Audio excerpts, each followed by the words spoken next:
네, 안녕하세요. 본격 공부자극 팟캐스트 서울대는 어떻게 공부하는가 한지우입니다. 우리는 지금 곡구아춘 생활 독본 보고 있습니다. 얼마 전에요. 이어령 선생님의 인터뷰를 읽었습니다. 전 문화부 장관이자 언론인 평론가시죠. 지금도 인터넷에서 이어령 마지막 인터뷰라는 제목으로 검색하시면 그 글을 읽으실 수 있을 겁니다. 인터뷰 내용의 많은 부분에서 정말 깊은 감동을 느꼈습니다만 제게 특히 인상적이었던 것은 이런 구절이었습니다. 기자가 생의 진실이 무엇이냐라고 물었는데 이렇게 답을 하셨어요. 모든 게 선물이었다는 겁니다. 마이 라이프는 기프트였어요. 내 집도, 내 자녀도, 내 책도, 내 지성도 분명히 내 것인 줄 알았는데 다 기프트였어. 어린 시절 아버지에게 처음 받았던 가방, 알코올 냄새가 나던 말랑말랑한 지우개처럼 내가 벌어서 내 돈으로 산 것이 아니었어요. 우주에서 선물로 받은 이 생명처럼 내가 내 힘으로 이뤘다고 생각한 게 다 선물이더라고. 산소도 바다도 별도 꽃도 공짜로 받아서 큰 부를 누렸지요.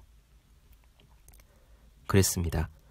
그 구절이 정말 가슴에 와닿았고 참말 그렇구나라는 생각을 했습니다. 창문을 열면 저는 산이 보입니다. 차가운 공기가 느껴지지요.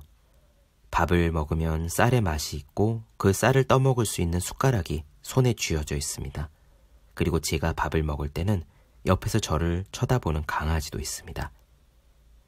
그랬구나, 이 모든 게 공짜구나라는 생각을 하면서 그 인터뷰를 읽은 다음에는요. 이것이 다 공짜다, 선물이다 라는 되뇌임을 하루에도 몇 번씩 스스로 합니다.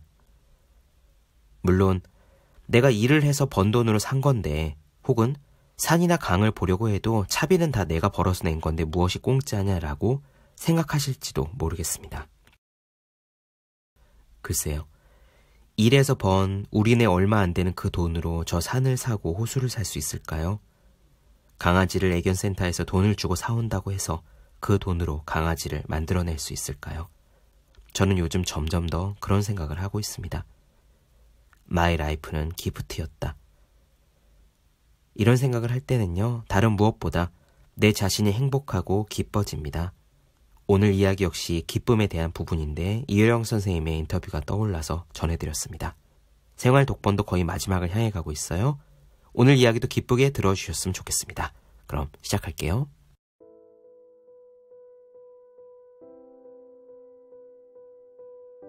기뻐하고 있으면 피가 맑아집니다. 그리고 얼굴색이 생기에 넘쳐 아름다워지며 원기왕성해지고 건강해지며 다른 사람들에게서 귀여움을 받게 됩니다. 어린이가 즐거워하고 있는 얼굴만큼 아름다운 모습은 없습니다. 자신에게 즐거운 일이 없을 때 다른 사람에게 즐거운 일이 있다면 그 사람의 즐거운 일을 함께 기뻐하세요. 어느 누가 즐거워하고 있어도 그것을 함께 기뻐할 수 있게 되었을 때 다른 사람의 기쁨을 부러워하는 마음이 사라지게 됩니다. 다른 사람의 기쁨을 부러워하는 사람은 항상 괴롭지만 다른 사람의 기쁨을 함께 기뻐하는 사람은 즐거울 뿐입니다. 이런 이야기가 있습니다. 어느 곳에 귀금속을 취급하는 상점이 있었습니다.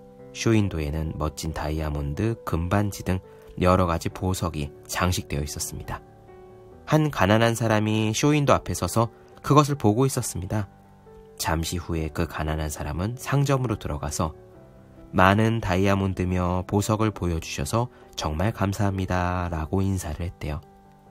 상점 주인은 어리둥절해서 당신은 어째서 그런 것에 감사합니까? 저는 당신에게 한 개의 다이아몬드도 드리지 않았는데요 라고 말했습니다. 그러자 가난한 사람은 이렇게 대답을 했어요. 저는 보는 것만으로도 충분합니다. 어떤 부자라도 다이아몬드는 그저 볼 뿐이죠. 그렇다면 저는 다이아몬드를 가지고 있는 부자와 다를 게 없지 않습니까? 다만 다른 점은 부자는 그 다이아몬드를 도둑맞지 않도록 걱정해야 하지만 저는 그저 보고 즐길 뿐으로 도둑맞지 않을까 걱정할 필요가 없는 것입니다. 그렇습니다. 다른 사람이 가지고 있어도 그것을 부러워하지 않고 함께 기뻐한다면 부자가 아니더라도 자신은 항상 즐거울 수 있습니다. 언제나 기뻐하고 있는 사람에게는 어딘지 모르게 기쁨의 분위기 같은 것이 그 사람의 몸에서 풍겨나오는 것입니다. 그 사람의 몸에서 풍겨나오는 어딘가 모를 기쁨의 느낌은 다른 사람들을 기쁘게 하고요. 어딘가 모르게 그 사람에게 친밀감을 느끼게 하죠. 그와 같은 사람은 다른 사람들부터 인기가 있고 다른 사람들의 마음을 끌게 되고 어떤 일을 맡아서나 우두머리가 돼서 많은 사람들의 추앙을 받아 훌륭한 리더가 됩니다. 훌륭한 사람은 어딘가 모르게 다른 사람들을 사로잡는 힘을 가지고 있는 것입니다. 사람들의 마음을 끌어 이유 없이 그를 따르게 하는 힘을 가지고 있기 때문에 좋은 친구며 훌륭한 협력자가 생겨서 그 사람의 일은 마침내 점점 크게 번창하게 됩니다. 그와 같은 힘은 어떻게 해야 만들어지는가 하면 언제나 감사하고 즐거워하고 있는 사람에게 생기는 것입니다. 여러분도 항상 감사하고 기뻐하지 않으시겠습니까? 모든 일은 마음속에 그려진 것이 형태로 나타나오는 것입니다. 마음속에서 기뻐하고 있는 사람에게는 반드시 기뻐할 즐거운 일이 생기게 됩니다. 기뻐하면 기쁜 일이 나타나고 슬퍼하면 슬픈 일이 생기게 되죠. 그렇다면 항상 방글방글 기뻐하시지 않겠습니까? 만일 당신의 집에 도둑이 몰래 들어와 돈과 옷가지를 훔쳐갔다면 당신은 슬플 것입니다. 그러나 당신의 마음속에 도둑이 들어 당신 마음속에 기쁨을 훔쳐갔다면 더욱더 슬픈 일이 아닐까요? 당신의 마음속의 기쁨은 돈이나 옷가지보다도 더더욱 중요한 것입니다. 돈이나 옷가지는 당신의 마음을 기쁘게 하기 위해서 있는 것들이에요. 당신의 마음이 기쁘지 않다면 돈이나 옷이 아무리 많이 있어도 무슨 소용이 있겠습니까? 당신이 한 번 기뻐하면 당신의 마음속에 보물 하나를 더 늘리는 것이 됩니다. 2번 기뻐하면 2개의 보물을 늘리는 것이 됩니다. 3번 기뻐하면 3개의 보물을 늘리는 것이 됩니다. 화를 내거나 울거나 하면 그때마다 이 보물들이 하나씩 줄게 됩니다. 성냄이나 슬픔은 당신의 마음속에서 기쁨의 보물을 훔쳐가는 도둑과 같은 것이므로 화를 내거나 울어서는 안 됩니다. 언제나 방글방글 웃으며 기뻐하고 감사하고 있으면 반드시 즐거운 일들이 생기는 것이죠. 이 세상의 모든 것들은 무엇이더라도 끼리끼리 닮은 것들끼리 모이게 되어 있습니다. 유유상종, 닮은 것끼리 모여들게 됩니다. 그러므로 우는 얼굴을 하고 있으면 벌도 쏘고 간다라는 속담이 있듯이 울면서 슬퍼하고 있으면 울지 않으면 안 될 슬픈 일이 얼마든지 생깁니다.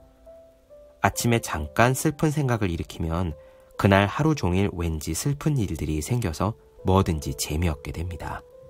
그러므로 아침에 즐거운 기분을 갖는다는 것은 하루 종일 즐거운 느낌을 계속 유지하는 데 편리합니다.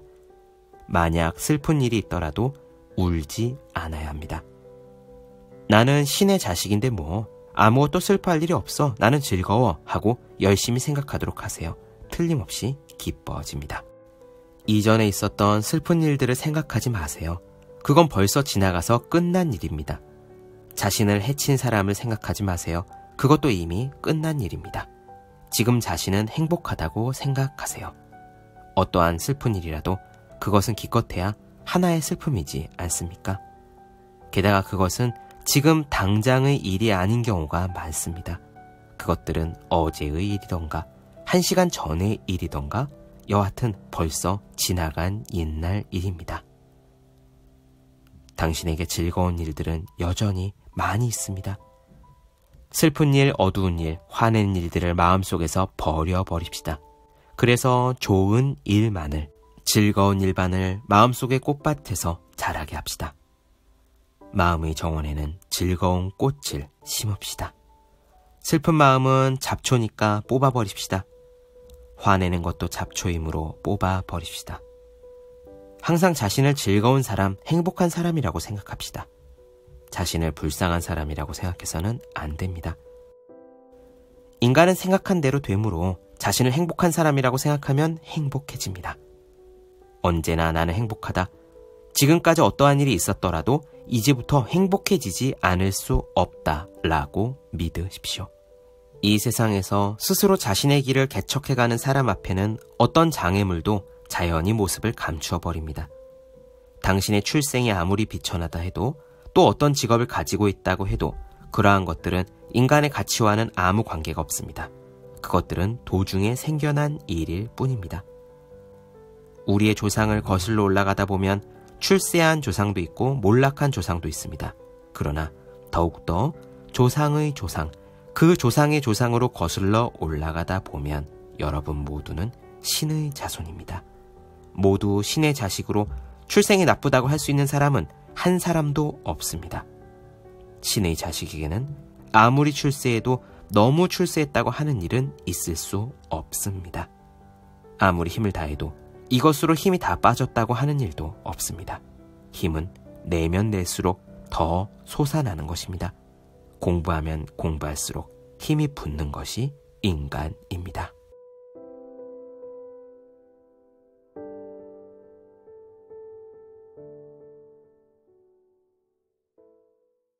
네, 본격 공부작업 팟캐스트 서울대는 어떻게 공부하는가 곡구와춘 생활 독본 나눠드렸습니다.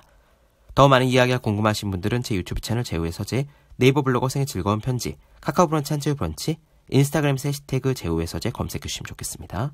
또 해야 하는 일과 하고 싶은 일 사이에서 고민하며 쓴 첫 번째 에세이 노력이라 쓰고 버티기라 읽는 공부하시는 모든 분들을 위해 어떻게 공부하는 게 효과적인지 설명한 혼자 하는 공부의 정석, 그리고 책상에 올려두기만 해도 공부하고 싶어지는 365 혼공 캘린더, 아직 읽지 않으셨다면 꼭 한번 읽어보셨으면 좋겠습니다.